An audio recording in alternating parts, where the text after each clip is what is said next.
Paz do Senhor Jesus, povo de Deus, iniciando mais um momento de leitura da palavra do Senhor Jesus. E hoje nós iremos meditar nos capítulos 13 e 14 de 1 Samuel e Lucas, capítulo 10, do 1, aleluia, ao versículo 24. Iniciamos a nossa leitura no livro de 1 Samuel. Guerra contra os filisteus. Saul já era adulto quando se tornou rei e governou o povo de Israel 2 anos. Ele escolheu 3.000 israelitas e mandou todos os outros de volta para casa. 2.000 estavam na cidade de Mimás e na região montanhosa de Betel. 1.000 homens ficaram com seu filho Jonatas na cidade de Gibeá, no território da tribo de Benjamim. Jonatas matou o comandante filisteu em Gibeá, e os filisteus ficaram sabendo disso. Aí Saul mandou mensageiros para tocarem corneta por todo o país, chamando os hebreus para a guerra. E todo o povo ouviu esta mensagem: Saul matou o comandante do filisteu. Agora eles estão com ódio dos israelitas. Então o povo respondeu ao chamado e foi ajuntar-se a Saul em Gilgal. Os filisteus se reuniram para lutar contra os israelitas. Eles tinham 30.000 carros de guerra, 6.000 cavaleiros e tantos soldados quanto os grãos da areia da praia do mar. Foram até Micamás, a leste da cidade de Bet-Aven, e acamparam ali. Os israelitas perceberam que estavam sem saída, numa situação muito difícil. Alguns se esconderam em cavernas e buracos, e outros em rochas, em covas e em poços. Outros ainda atravessaram o rio Jordão e foram para as terras de Gade de Gileade. Saul havia ficado em Gilgal e o povo dali estava apavorado. Seguindo as instruções de Samuel, Saul esperou 7 dias, mas Samuel não foi até lá. E o povo começou a abandonar Saul e a sair dali. Então Saul lhe disse: traga os animais para o sacrifício, que é completamente queimado, e ofertas de paz. Ele ofereceu o sacrifício e quando estava terminando, Samuel chegou. Saul foi ao encontro dele para o cumprimentar, mas Samuel disse: o que foi que você fez? Saul respondeu: eu percebi que o povo estava me abandonando e indo embora. Você também não veio como havia prometido. E os filisteus já estavam reunidos em Micmas. Aí pensei: os filisteus vão descer a Gilgal para me atacar, e eu ainda não tentei conseguir a ajuda de Deus, o Senhor. Então, achei que tinha que oferecer o sacrifício. O que você fez foi uma loucura, respondeu Samuel. Você não obedeceu à ordem do Senhor, nosso Deus. Se ele tivesse obedecido, ele teria deixado que você e os seus descendentes governassem o povo de Israel para sempre. Mas agora você não continuará a governar. Você desobedeceu ao Senhor e por isso ele vai encontrar um homem do tipo que ele quer e o fará chefe deste povo. Aí Samuel saiu de Gilgal e foi embora. Saul, acompanhado pelo resto do povo, também deixou Gilgal e foi para junto dos soldados em Gibeá, no território da tribo de Benjamim. Então ele fez uma contagem dos seus soldados. Era mais ou menos 600 homens. Saul e o seu filho Jonatas e os seus homens ficaram em Gibeá, no território de Benjamim. Os filisteus estavam acampados em Micmas, e os soldados dos filisteus saíram para patrulhar em 3 grupos.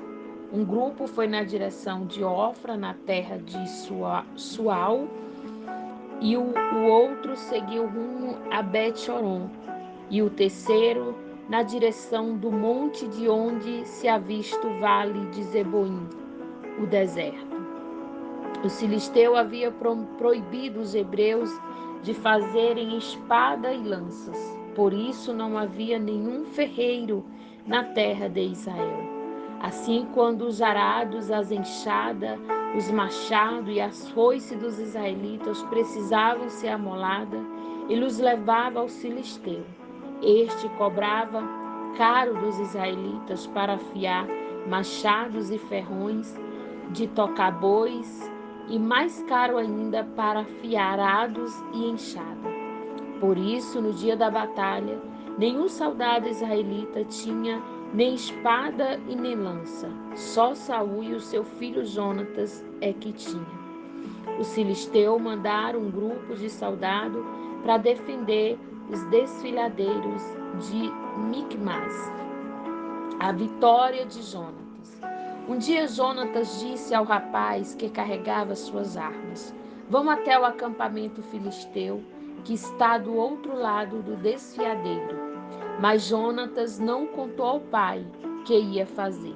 Saul estava em Migron, perto de Gibeá, acampado debaixo de um pé de romã. Com ele estava mais ou menos 600 homens. O sacerdote que usava o manto sacerdotal era Ias, filho de Aitube e sobrinho de Iacabô. Iacabô era filho de Finéias e neto de Eli, que havia sido sacerdote do Senhor, Deus em Siló.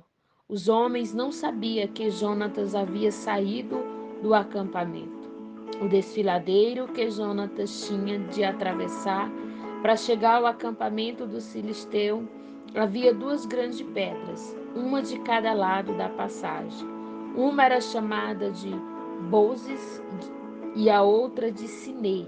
Uma estava do lado norte do desfiladeiro, de frente para Micmas, e a outra ao lado do sul, de frente para Geba. Jonatas disse ao rapaz que o acampava: Vamos até o acampamento desses filisteus pagões. Pode ser que o Senhor me ajude e ele nos ajudará. E ele nos ajudar, nada poderá impedir de nos dar a vitória, ainda que sejamos poucos. O rapaz respondeu: Faça o que achar melhor.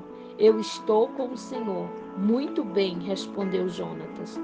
Vamos até lá e deixamos que aqueles homens nos vejam.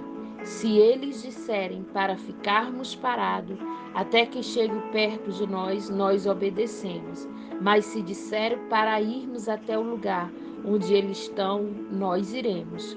Por isso será o sinal de que o Senhor, Deus, nos deu a vitória. Aí os dois deixaram que os filisteus vissem, e eles disseram: Veja, alguns hebreus estão saindo das tocas onde estavam escondidos. Então os soldados filisteus chamaram Jonatas e o rapaz. Subam até aqui, queremos mostrar uma coisa a vocês. Jonatas disse ao rapaz: Siga-me, pois o Senhor Deus deu ao povo de Israel a vitória sobre os filisteus.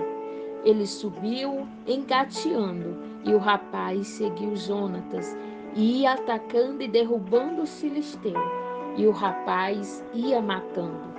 Nesse primeiro ataque, eles mataram cerca de 20 homens em uma área de mais ou menos 1.200 metros quadrados. Todos os filisteus que estavam no acampamento ficaram apavorados. Aleluia! Apavorados. Os patrulheiros e os soldados do acampamento tremeram de medo. A terra também tremeu e houve uma grande confusão. A derrota dos filisteus. Os espiões de Saul, que estavam em Gibeá, no território da tribo de Benjamim, viram que os filisteus estavam tontos, correndo para cá e para lá. Então Saul disse aos seus oficiais: Contem os nossos soldados e veja quem está faltando. Eles contaram e descobriu que estava faltando Jonatas e o rapaz que carregava as suas armas. Aí Saul disse a Aías, o sacerdote: traga aqui a arca da aliança. E ele disse isso porque naquele tempo a arca ia na frente do povo. Aleluia. Enquanto Saul falava com o sacerdote, a confusão no acampamento filisteu aumentava cada vez mais. Então Saul disse ao sacerdote: você não precisa mais consultar o Senhor. Aí eles e os seus homens entraram na batalha contra os filisteus. Estes, em completa confusão, estavam lutando contra os outros. Os hebreus que havia passado para o lado dos filisteus tinham ido para o acampamento com eles, mudaram de lado outra vez e se juntaram com Saul e Jonatas. Os israelitas que estavam escondidos nas montanhas de Efraim também souberam que os filisteus estavam fugindo. Eles se reuniram e atacaram os filisteus, lutando todo o caminho até além de Bet-Avém. E o Senhor Deus deu naquele dia a vitória ao povo de Israel, depois da batalha. Naquele dia, os israelitas estavam fracos de fome, porque Saul havia feito este juramento: quem comer qualquer coisa hoje antes que eu me vingar dos meus inimigos será amaldiçoado. Por isso ninguém tinha comido nada o dia inteiro. Todos eles chegaram a um bosque e ali acharam mel por toda parte. As árvores estavam cheias de mel, mas ninguém comeu nada porque eles estavam com medo do juramento de Saul. Mas Jonatas não tinha ouvido seu pai dar ordem ao povo. Por isso estendeu o bastão que tinha na mão, molhou a ponta num favo e comeu um pouco de mel. E logo se sentiu melhor. Mas um dos homens disse: todos estão fracos de fome, porque o seu pai nos ameaçou, dizendo: quem comer qualquer coisa hoje será amaldiçoado. Então Jonatas respondeu: o meu pai fez uma coisa terrível com o nosso povo. Veja como estou me sentindo melhor depois de comer um pouco deste mel. Teria sido bem melhor se hoje o nosso povo tivesse comido o alimento que tomou do inimigo quando derrotou. Imagine quando os filisteus, mas eles teriam matado. Naquele dia os israelitas derrotaram os filisteus, lutando desde Micmas até Aijalon. A essa altura os israelitas estavam muito fracos de fome. Por isso avançaram sobre os que havia tirado os inimigos. Isso é, as ovelhas, as vacas, os bezerros, e mataram ali mesmo e comeram a carne com sangue. Aí alguém foi dizer a Saul: olha, o povo está pecando contra Deus, comendo carne sem primeiro deixar escorrer o sangue. E Saul gritou: isso é traição. Rolem aqui para mim uma pedra grande. E ordenou ainda: vão para o meio do povo e diga a eles que tragam aqui o seu gado e as suas ovelhas, que os mate e os come aqui, e que não peque contra Deus, comendo carne com sangue. Pois naquela noite todos trouxeram o seu gado e mataram ali. E Saul construiu um altar para o Senhor Deus, e esse foi o primeiro altar que ele construiu. O povo salva Jonatas. Aí Saul disse aos soldados: vamos descer de noite e atacar os filisteus. Até o amanhecer, nós tomaremos tudo o que ele tem e não deixaremos nenhum filisteu vivo. E eles responderam: faça o que achar melhor. Mas o sacerdote disse: primeiro vamos consultar a Deus. Aí Saul perguntou a Deus: devo atacar os filisteus? Tu darás a vitória ao povo de Israel? Mas naquele dia Deus não respondeu nada. Então Saul disse aos oficiais: venham aqui e descubra que pecado foi cometido hoje. Eu prometo pelo Senhor, Deus vivo, Salvador de Israel, que mesmo que o culpado seja o meu filho Jonatas, eu o matarei. Mas ninguém respondeu nada.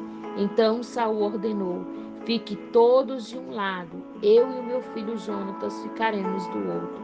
Faça o que achar melhor, responderam eles. Então Saul disse ao Senhor, Deus de Israel: Ó Deus, por que não me respondeste hoje? Ó Senhor Deus de Israel, responde por meio do sorteio, se a culpa for minha ou de Jonatas, responde pela preda marcada, Urim, mas se a culpa for de Israel, o teu povo responde pela pedra marcada Tubim. E a resposta indicou Jonatas e Saul, e não os soldados. Então Saul disse: faça o sorteio para saber se a culpa é minha ou do meu filho Jonatas. E Jonatas foi indicado. Então Saul perguntou: o que você fez? Eu comi um pouco de mel que tirei com a ponta do bastão que tinha na mão. Respondeu Jonatas. Respondeu Jonatas, e estou aqui pronto para morrer. Que Deus me mate se você não for morto, disse Saul. Mas os soldados responderam: isso nunca, Jonatas, que deu esta grande vitória ao povo de Israel. Não deve morrer. Nós prometemos pelo Senhor, o Deus vivo, que ele não vai perder nenhum fio de cabelo. O que ele fez hoje foi conseguido com a ajuda de Deus. E assim os soldados salvaram Jonatas da morte.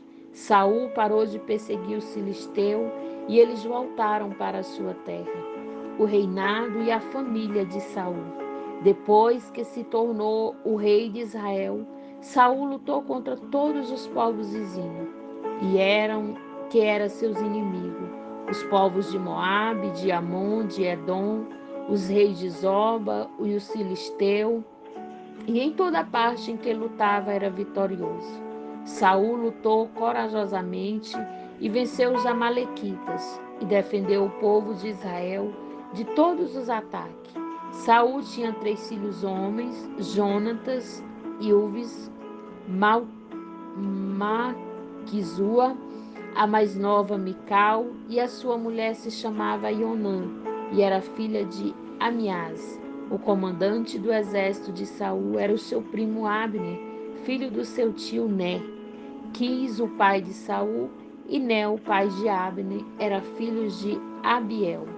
Durante toda a sua vida, Saul lutou ferozmente contra os filisteus, e sempre que encontrava um homem forte e valente, ele o alistava no seu exército.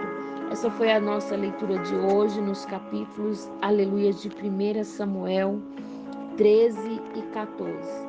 Agora iremos meditar em Lucas, capítulo 10, do versículo 1 ao versículo 24.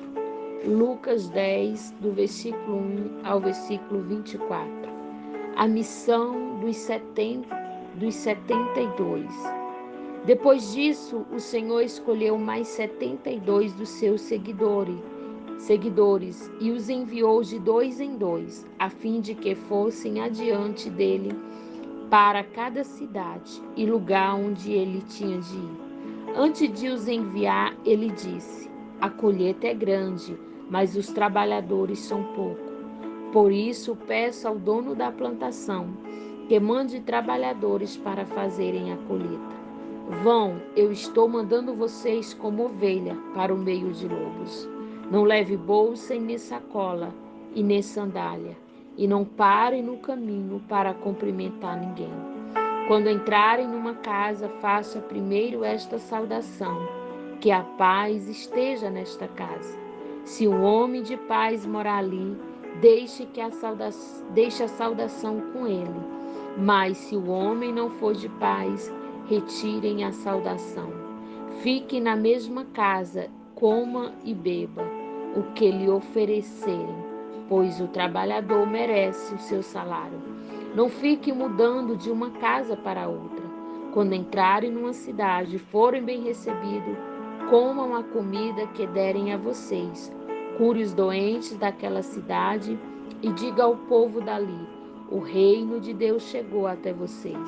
Porém, quando entrarem numa cidade e não for bem recebido, vão pelas ruas dizendo, até a poeira desta cidade que grudou nos nossos pés, nós sacudimos contra vocês. Mas lembre disso, o reino de Deus chegou até vocês. E Jesus disse mais isto: eu afirmo a vocês que no dia do juízo, Deus terá mais pena de Sodoma do que daquela cidade. Aleluia. As cidades que não creram. Jesus continuou: ai de vocês, cidade de Corazim, ai de vocês, cidade de Betsaida, porque se os milagres que foram feitos em vocês tiveram sido feitos na cidade de Tiro e de Sidom, os seus moradores já teriam abandonado os seus pecados há muito tempo. E para mostrarem que estavam arrependidos, teria se assentado no chão, vestido-se com roupa feita de pano grosseiro, e teria jogado cinza na cabeça. No dia do juízo, Deus terá mais pena de Tiro e Sidom do que vocês, Coroazim e Betsaida. E você, cidade de Cafarnaum, acha que vai subir até o céu, pois será jogada no mundo dos mortos. Então disse aos discípulos: quem ouve vocês está me ouvindo, quem rejeita vocês está me rejeitando, e quem me rejeita está rejeitando aquele que me enviou. A volta dos 72. Os 72 voltaram muito alegres e disseram a Jesus: até os demônios nos obedecem, quando pelo poder do nome do Senhor nós mandávamos que saísse das pessoas. Jesus respondeu: de fato, eu vi Satanás cair do céu como um raio. Escute, eu dei a vocês poder para pisar sobre cobras e escorpiões e para, sem sofrer nenhum mal, vencer a força do inimigo. Porém, não fique alegre com os espíritos maus que lhe obedecem, mas sim porque o nome de cada um de vocês está escrito no céu. A alegria de Jesus. Naquele momento, pelo poder do Espírito Santo, Jesus ficou muito alegre e disse: ó Pai, Senhor do céu e da terra, eu te agradeço porque tem mostrado às pessoas, sem instrução, aquilo que escondeste dos sábios e dos instruídos. Sim, ó Pai, tu tiveste prazer em fazer isso. O meu Pai me deu todas as coisas. Ninguém sabe quem é o Filho senão o Pai. Ninguém sabe quem é o Pai a não ser o Filho, e também aquele que o Filho quiser mostrar quem é o Pai. Então Jesus virou para os discípulos e disse só para eles: felizes são as pessoas que podem ver o que vocês estão vendo. Eu afirmo que muitos profetas e reis gostaria de ter visto o que vocês estão vendo, mas não puderam. Gostaria de ter ouvido o que vocês estão ouvindo, mas não ouviram. E essa foi a nossa leitura de hoje, nesse domingo, aleluia, de ressurreição do Senhor Jesus, aleluia, domingo de Páscoa. Louvado seja o nome do Senhor. Que o Senhor em Cristo possa te abençoar poderosamente, em o nome de Jesus.